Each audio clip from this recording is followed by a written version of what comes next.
بسم اللہ الرحمن الرحیم، میں ہوں انوار عباسی اور آپ دیکھ رہے ہیں میرا یوٹیوب اور فیس بک چینل۔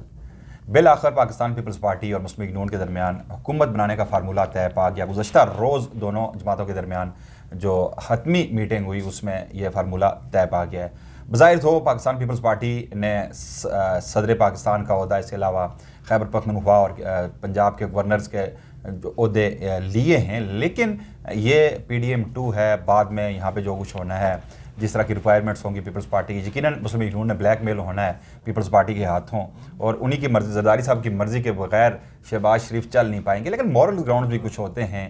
اخلاقی طور پہ نہ تو مسلم لیگ نون کو نہ پیپلز پارٹی کو چاہیے تھا کہ وہ وڈرا کر جاتے، کیونکہ واضح جو میجورٹی حاصل کی ہے اس ملک میں عام انتخابات میں وہ پاکستان تحریک انصاف نے کی ہے۔ یوں وہ دعوت دیتے پاکستان تحریک انصاف کو کہ آئیں آ کر حکومت بنائیں۔ بظاہر تو جس طرح ریگنگ ہوئی ہے، جس طرح کی دھاندلی ہوئی ہے، اس کے بعد پاکستان تحریک انصاف کے پاس بھی مطلوبہ نمبرز نہیں ہیں، لیکن پاکستان تحریک انصاف کا یہ دعویٰ ہے کہ فارم 45 کے اکارڈنگ ان کے پاس 180 سیٹس ہیں، وہ سادہ اکثریت حاصل کر چکے ہیں۔ اس کے بعد جو کہ کل جو سنی اتحاد کونسل کے ساتھ جو پرسوں معاہدہ ہوا پاکستان تحریک انصاف کا، اس کے بعد تقریباً 82 کے قریب جو MNAs تھے انہوں نے سنی اتحاد کونسل جوائن کر لیا۔ یقیناً گزشتہ روز صاحبزادہ حامد رضا نے الیکشن کمیشن سے جو مخصوص نشستیں اس کے لیے درخواست بھی دے دی ہے۔ اب دیکھنا یہ ہے کہ آگے صورتحال کیا بنتی ہے۔ نوید ستی میرے ساتھ موجود ہیں، ان سے ہم بات کریں گے۔ نوید صاحب، بڑی دلچسپ صورتحال تو نہیں ہے، یہ کہہ سکتے ہیں کہ ایکسپیکٹڈ وہی صورتحال ہے، یہی ایکسپیکٹ کیا جا رہا تھا۔ اگر 2/3 میجارٹی بھی لے لیتا پاکستان تحریک انصاف یا عمران خان کی جماعت تو ہونا یہی تھا، کیونکہ لانا تھا انہی کو، مسلم لیگ نون کو لانا تھا، پیپلز پارٹی کو لانا تھا، تو لے آئے۔ اب ملک کا کیا بنے گا؟ آپ نے مارچ میں جو ری شیڈیول کرنی ہے IMF کے ساتھ کیس بھی، موجودہ جو اکانومی کی صورتحال ہے وہ بھی آپ کے سامنے ہے۔ جس پولیٹیکل پارٹیز پہ، جن پولیٹیکل پارٹیز پہ عوام کا ساتھ نہیں ہے، جس پولیٹیکل پارٹی کو عوام لانا چاہ رہے تھے تو وہ تو آئی نہیں، تو کیا اس سے ملک میں عدم استحکام پیدا نہیں ہوگا؟ دیکھیں، ایک تو یہ ہے کہ اس میں تو دوسری رائے نہیں ہے کہ ہونا یہی تھا، لیکن مکمل طور پر ایکسپوز ہونے کے بعد یہ سامنے آیا ہے معاملہ۔ مولانا فضل الرحمان نے جو بم گرایا نا، سیاسی بم، وہ پیپلز پارٹی کے اوپر، کہ پیپلز پارٹی بڑا گڈ کاپ کھیل رہی تھی کہ جی ہم یہ کر رہے ہیں وہ کر رہے ہیں، لیکن انہوں نے کہہ دیا ہے جناب کہ باجوہ صاحب نے کیا اور ان دونوں نے سٹیمپ لگائی، اور میں تو جناب چاہتا نہیں تھا۔ دیکھیں نا، انہوں نے کہا میں تو چاہتا نہیں تھا۔ جان کے سوال پہ بلاول بھٹو زرداری بڑے غصے میں ہو گئے۔ ظاہر ہے سوال تو سچائی پہ تو ظاہر غصہ آتا ہی ہے۔ اس نے کہا جی آپ لینے کیا گئے تھے؟ اب یہ بتائیں کہ آپ نے بلاول بھٹو کی سیاست کا جو ابھی بیڑا غرق کر دیا ہے وہ زرداری صاحب نے۔ جب تک زرداری صاحب زندہ ہیں، بلاول کو بھی اسی طرح، بلاول نے ابھی دیکھیں ایک مومنٹم بنایا تھا، اس نے بھرپور کوشش کی ہے کہ کسی طریقے سے تحریک انصاف کے ورکرز کو اپنی طرف مائل کرے۔ وہ جہاں جہاں بھی جاتے تھے وہ آپ کو پتہ کیا کہتے تھے، انہوں نے کہا جی کہ ہم کیا کریں گے کہ جی عوام جو ہے ہمیں ووٹ دے، آزاد امیدواروں کو ووٹ نہ دے، اور پھر میں کبھی بھی نہیں بیٹھوں گا۔ آپ کو یاد ہوگا ابھی 15-20 دن نہیں گزرے کہ میں نواز شریف کے ساتھ نہیں بیٹھوں گا، میں اس کے ساتھ شہباز شریف کے ساتھ نہیں بیٹھوں گا، اور پھر پیپلز پارٹی یہ کلیم کرتی ہے۔ ان لوگوں کی کول و فیل میں ابھی حال تقریباً 1 مہینہ نہیں ہوا، ان کی سپیچز نکال لیں، وہاں پہ کس طرح کے الفاظ استعمال کیے جا رہے تھے، ایک دوسرے پہ کس طرح کے تابڑ توڑ حملے کیے جا رہے تھے، اور آپ پھر شیر و شکر ہو۔ اب دیکھیں نا، زرداری صاحب کو کا گریبان پکڑ کے گھسیٹیں گے پرائم منسٹر صدر کے، اور صدر جو ہے وہ اس کو جو ہے نا وہ پکڑے گا، تو یہ۔ لیکن ایک چیز ہے کہ عمران خان نے بہت پہلے کہہ دیا تھا کہ یہ سارے ان کے مفادات ایک ہیں، وہ تو سارے اکٹھے ہو جائیں۔ دیکھیں وہ تو آج بھی اکٹھے ہو گئے، 10 اپریل 2022 کو وہ سامنے ان کی سیاست کا جو ہے نا، دیکھیں یہ ایک اچھا یہ بھی ہوا کہ ایک تو یہ ہے کہ یہ جتنا بھی یہ مومنٹم بنایا گیا، جس کے لیے اتنا کچھ کیا کہ آپ نے بلے کا نشان لے لیا، اس پہ مرڈر کا اٹیمپٹ بھی ہو گئی، سارا کچھ ہو گیا نا، آپ نے اس کے ورکرز کو یونین کونسل لیول کے بندے کو آپ نے اٹھایا۔ آج وہ چن کے، کل آپ نے دیکھا ہوگا کہ اون عباس جو ہے اس نے آ کے سینٹ میں تقریر کی، اس نے کہا اگر ایک سینیٹر جو ہے وہ محفوظ نہیں ہے، اس کو اٹھا کے اس کو دمکا کے جو مرضی کیا گیا۔ پھر اس کے بعد جتنے بھی لوگ ہیں، اب دیکھیں ایک خواہش اظہار کا کیا گیا عمران خان کے بعد، ذرائع بتا رہے ہیں کہ شیریں مزاری کو عمران خان دوبارہ چاہتے ہیں کہ وہ آئے، کہ اس کی تو بیٹی کے ساتھ جو کچھ ہوا تھا بالکل وہ تو۔ اب اس کے علاوہ جتنے بھی لوگ گئے ہیں اب یہ سچ بولیں گے جی۔ ابھی تو ایک کمشنر نے بات کی ہے، ابھی ایک سینیٹر نے بات کی ہے، ابھی بہت سے اور لوگ آئیں گے۔ ابھی تو ان کے اپنے کیمپس میں محمود اچکزئی کس کے ساتھ تھا، مولانا فضل الرحمان کس کے ساتھ تھا، یا پیر پرگاڑا آج جو بات کر رہا ہے سندھ، اندرون سندھ میں آپ نے دیکھا ہوگا کہ جو محمود اچکزئی کے متعلق تو مولانا فضل الرحمان نے یہ الزام لگایا ہے کہ جی وہ تو ان کا جو مخالف امیدوار تھا مسلم لیگ نون کا، وہ جا کے گھر سو گیا, اس نے کہا جی وڈرا کر رہا ہوں میں محمود اچکزئی کے, جا کے اسے جگایا گیا کہ اٹھیں بھائی آپ. سر ان کے لیے پبلک میں جانا بہت مشکل ہے. رحمان کے بیٹے کو بھی ہرا دیا گیا. آپ کے دوست ہیں حنیف عباسی صاحب, وہ راولپنڈی سے منتخب ہوئے. اچھا, حنیف عباسی کی بڑی دلچسپ سٹوریز کل ٹویٹر پہ ہو رہی تھی, آپ اس کے آئی وٹنس سے آئی تھے, ہوا کیا؟ ہم ادھر ہی تھے نزدیک ترین نا. تو جب یہ معاملہ ہوا تو ہم بھی چلے گئے کوسار میں. کچھ لوگ کہہ رہے تھے نام نہیں لینا چاہیے بھائی, اسٹریٹ ون ایک ریسٹورینٹ ہے, نام کیا نہ لیں, کہ وہاں پہ یہ بیٹھے تھے, وہاں پہ گئے. حنیف عباسی صاحب نے تھوڑا سا نا وہ چلاکی دکھانے کی کوشش کی. وہ جب بیٹھے تھے وہاں پہ, وہ خاتون آپ دیکھیں شرارتی ہوتی ہیں, وہ چلو اس نے کہہ بھی دیا کہ ایفیڈرین عباسی کلاس ہوتی ہے وہاں پہ, وہ یعنی بیٹھے ہوئے ہیں, تو اس نے دوسری طرف سے اشارہ کیا اور اونچی آواز میں کہا وہ دیکھو حنیف عباسی ایفیڈرین عباسی بیٹھا ہوا ہے. اس پہ حنیف عباسی صاحب کو پریشانی ہوگی, وہ اٹھ کے آئے, موبائل بنا کے ویڈیو بنانے کے لیے آئے. ادھر سے پھر 3-4 خواتین آ گئی, انہوں نے چیخنا شروع کر دیا, انہوں نے پھر گربان تک ہاتھ پہنچ گئے. پھر لوگوں نے ان کو چھڑایا, اور سعد رفیق صاحب اور ایک اور شخصیت جس کے ساتھ بیسیکلی آپ کو پتہ ہے کوسار میں کیوں لوگ بیٹھتے ہیں, وہاں ساتھ کوسار میں اور بھی اہم لوگ بیٹھتے ہیں, وہاں سے ساری چیزیں سے چلتی ہیں.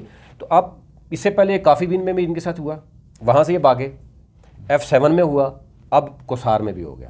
تو حنیف عباسی صاحب کے لیے اب اسلام آباد میں پبلک پلیس پہ بھی بیٹھنا بہت مشکل ہے, اور ایون اپنی طرف سے وہ بڑی ایلیٹ کلاس کی جگہ پہ جا کے بیٹھتے ہیں, لیکن چھوٹی جگہ پہ نہیں بیٹھتے. انہیں پبلک پلیس پہ بیٹھ کے کرنا کیا ہے؟ آپ پنڈی میں بیٹھے نا, ایلیٹ مارکیٹس میں جا کے بیٹھتے ہیں, وہاں پر آپ کوسار مارکیٹ میں آپ نہیں جا سکتے, میں نہیں جا سکتا, جس کافی بینس پہ آپ جا کے کافی پی سکتے ہیں یا میں پی سکتا ہوں, وہاں پہ یہی ایلیٹ کلاس بیٹھی ہوتی ہے. نہیں, یہ میں کہہ رہا ہوں نا, یہ عوام کے ووٹ سے گئے ہیں.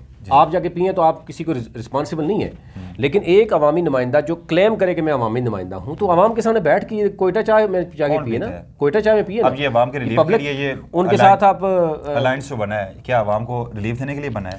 16 عوامی نے ملک کا بیڑا غرق کر کے رکھ دیا. آپ کی اکانومی کو 6.5 کی GDP کو اٹھا کے آپ نے 0 پر لے کے آگے. ملک میں اس وقت یوٹیلیٹی بلز, آپ یقین کریں کہ لوگوں کے گھروں کے بل جس کے 600 یا 800 روپے آیا کرتا تھا, آج کل 40,000 42,000 روپے ان کے گھروں کے گیس کے بلز آ رہے ہیں. بجلی کے بل جن کے 1500-1600 روپے آیا کرتے تھے, وہ 15-16 ہزار آ رہے ہیں. تو پھر لوگ کہاں جائیں؟ وہ تو رانا ثناء اللہ نے خود بھی تصدیق کی ہے, ہاں, جس کا 1300 کا آئے گا, 13,000 کا آئے گا, 43,000 آتا. تو یہ وہ سمجھتے ہیں کہ ہماری نالائکی یہی ہے. لیکن وہی مشاہد حسین سید نے بڑی زبردست بات کی ہے, اس نے کہا کہ دیکھیں یار آپ اپنے آپ کو بدلیں. اب جو پاکستان تحریک انصاف نے جو پالیٹکس کی ہے وہ 21st سینچری کی ہے. آپ ابھی بھی 80 کی دہائی میں پڑھیں, نواز شریف علی 85 کی دہائی میں آپ پالیٹکس کر رہے ہیں, بس ہماری بات آپ کھاؤ یار. اب آپ نے بڑی زبردست بات کی تھی کہ اب ان کی وزارتیں لینے کا, وزارتوں کا تعین ایسے کرتے ہیں کہ اس وزارت میں سب سے زیادہ پیسہ ہوگا, اتنے ارب آ جائیں گے, اتنے ارب آ جائیں گے. کب تک 40 سالوں سے یہ لوگ ملک کو لوٹ رہے ہیں, لیکن ان کے پیٹ کیوں نہیں بھر رہے ستی صاحب؟ اب پورے ملک میں انہوں نے جائیدادیں بنا لی, اب اور انہوں نے کرنا میرے خیال سے یہ آخری وقت, جنت تو نہیں خریدنا, یہ ان کا آخری وقت ہے. اور آخری وقت میں وہ کہتے ہیں نا گیدڑ کا جو موت آتی ہے وہ شہر کا رخ کرتا ہے, یہ آخری انہوں نے شہر کا رخ کیا. ایک وزیر اعظم بنے گا, ایک صدر بنے گا, باقی وزارتیں. لیکن گیدڑ والی ہوئی تو ان کے ساتھ ہے, لیکن پھر بھی اقتدار میں تو وہی لوگ آ رہے ہیں نا, عوام کی تو نہیں چلتی نا اس ملک. لیکن میرے خیال سے یہ ایکسپوز ہونے کے لیے ضروری تھا. لوگ کہتے ہیں خان کو کہ پنجاب اس کو نہیں دینا چاہیے تھا, KPK نہیں دینی چاہیے. جب اگر وہ نہ دیتا, آج محسن نقوی کے جو چہرہ آپ کے سامنے آیا ہے کھل کے سال میں, یا باقی جو جتنی بھی بیوروکریسی ہے, آج بیوروکریسی کے اندر اتنی زیادہ مجھے حیرانی اس بات پہ ہو رہی ہے کہ کمشنر راولپنڈی لیاقت علی چٹھا نے ایکسپوز کیا, جو بھی انہوں نے الزامات لگائے, اسی رات اچانک ہی DROز کو بلا لیا گیا DC آفس میں, اور وہاں جا کے پریس کانفرنس کرائی گئی ہے. اسے ڈینائی کیا گیا کہ جی غلط ہے, یہ ایسا نہیں ہوا. کس نے بلایا DROز کو؟ دیکھیں پہلی بات ہے کہ ان کو جس طرح بلایا گیا, میرے پاس کچھ ذرائع ہیں کہ جس طرح اٹک, جیلم, چکوال, DC صاحبان کو بلایا گیا اور ان کو بٹھایا گیا, 7-8 بجے سے وہ بیٹھے رہے, پھر 12 بجے جا کے ان کی پریس کانفرنس کرائی گئی, اور ان کے چہرے سے آپ نے دیکھا نہیں کہ وہ کیسے پریس کانفرنس کر رہا ہوتا ہے کہ کیا کر رہے ہیں. دیکھیں ایشو یہ ہے کہ یہ سارے کے سارے جو آپ کی بیوروکریسی ہے یہ کہاں سے چلائی جا رہی تھی. جب نواز شریف کہے کہ میری بھی نہیں مان رہے, حمزہ یعنی شہباز شریف کہہ رہا ہے میں پرائم منسٹر ہوں, اس کو پتہ ہی نہیں ہے کہ اس کے نیچے ہو کیا رہا ہے. تو پھر آپ کو سب کو پتہ ہونا چاہیے. صاحب یہ تو خیر ہماری مقدر بن چکا ہے, اس طرح کے لوگ ہم پہ مسلط ہونے ہی, اور ملک کا جو بیڑا غرق ہونا ہے وہ تو اگلے چند ماہ میں آپ دیکھ لیں گے. کچھ اور خبریں بھی ہیں. عام انتخابات کے کالعدم قرار دینے کے لیے جو سپریم کورٹ میں بریگیڈیئر علی نے ایک درخواست دائر کی تھی, لیکن اچانک وہ غائب ہو گئے, کہاں چلے گئے؟ یہ بھی بڑی عجیب و غریب ہے کہانی کہ بریگیڈیئر ریٹائرڈ ہے وہ, پہلی بات ہے کہ ان سے بریگیڈیئر لگا ہوا ہے, ریٹائرڈ لگا ہوا, پھر وہ آتے ہیں, وہ سمجھتے تھے کہ چلو جو جس کی طرف سے ان کو اشارہ ہوا. میں سمجھتا ہوں کہ یہاں پر اسٹیبلشمنٹ کو خود اپنے آپ کو ایکسپوز کر رہی ہے. بھائی آپ کا ایک بریگیڈیئر ریٹائرڈ ہے جو پینشن لیتا ہے نا, وہ کیسے غائب ہو سکتا ہے کسی سے؟ اگر اس نے اپلیکیشن دی ہے تو اس کو سٹینڈ لینا اس کے اوپر, اور اگر سٹینڈ نہیں بھی لینا تو کہے چیز میں نے دی تھی, اور میں اب واپس لیتا ہوں, وہ ریزن بتائے, وہ گھر سے غائب ہے.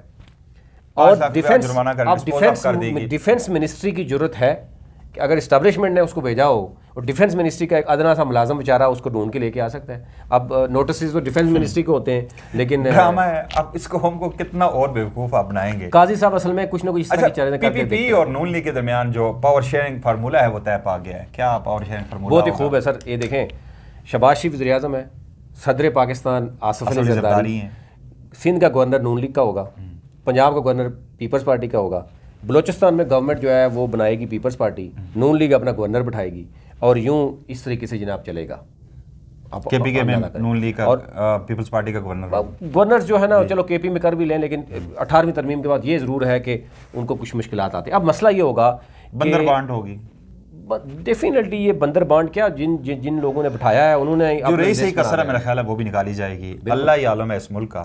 اچھا, ایک اور آخری خبر کی طرف چلتے ہیں. تو انہیں عدالت کیس میں کل میں سمجھتا ہوں بابر ستار کو سلام پیش کرنا چاہیے, میاں گل حسن اورنگزیب اور بابر ستار کو, کہ کل جو انہوں نے ڈی سی اور آئی جی کو طلب کیا اور اس کے بعد انہوں نے کہا فوری طلب کیا جائے. لیکن ظاہر ہے وہی بہانے, لیکن اس نے اپنا کام کر دیا. اس نے ایکسپوز کر دیا کہ 980 گھنٹے مطلب 980 دن جو ہے وہ جیل میں رکھا گیا, اور 69 ایم پی اوز کے تحت انہوں نے وہ 69 لوگوں کو, کوئی 72 بھی بتا رہے ہیں کہ 72 لوگوں کو جو ہے وہ 3 ایم پی او کے تحت اس نے وہ کیا. تو جب وہ پوچھنے لگا, اب اندازہ کریں کہ عمرے کے نام پہ وہ بھاگ رہے تھے, ٹھیک ہے. اب ماں کا حکم تھا, جج صاحب نے پوچھا, جج صاحب نے, کہ وہ جا کیسے سکتے ہیں, ماں کا حکم تھا. ماں کا حکم یہی تھا کہ آپ یہاں پہ یہ بدترین فستائیت جبر کر کے آپ عمرے پہ چلے. ایک ماں کا حکم اور تھا اللہ کے لوگوں حکم کو اٹھانا ہے, ایک ماں کا حکم, دوسری ماں کا حکم, ریاست ماں جیسی ہوتی ہے. ناظرین, آپ نے سنا بڑی دلچسپ صورتحال اس وقت جو اس ملک میں ہو رہی ہے, اور ہمارا جو مقدر بننے جا رہا ہے, ہماری آپ کی الائنس گورنمنٹ نیچے اگلے پی ڈی ایم 2 آنے جا رہی ہے. اب یہ دیکھ لیجئے گا کہ جو 2022 کا پی ڈی ایم 1 جو ایپیسوڈ ہے اس کا یہ سیکنڈ ایپیسوڈ ہونے جا رہی ہے, اور جو 1 ایپیسوڈ میں جو اس ملک کے ساتھ ہوا, آپ کے ساتھ ہوا, میرے ساتھ ہوا, اب اس سے بھی بڑھ کر آپ کے ساتھ ہونے جا رہا ہے. دعا کیجیے اللہ تعالیٰ اس ملک کو اپنی حفظ و امان میں رکھے, اور اللہ تعالیٰ ہم سب کو ہدایت دے, اور بالخصوص ان حکمرانوں کو, ان سنگ دل حکمرانوں کو ہدایت دے کہ عوام کے فیصلوں کا کم از کم احترام کرے, اور اللہ تعالیٰ اس ملک کے خداداد کو سلامت رکھے. اللہ حافظ.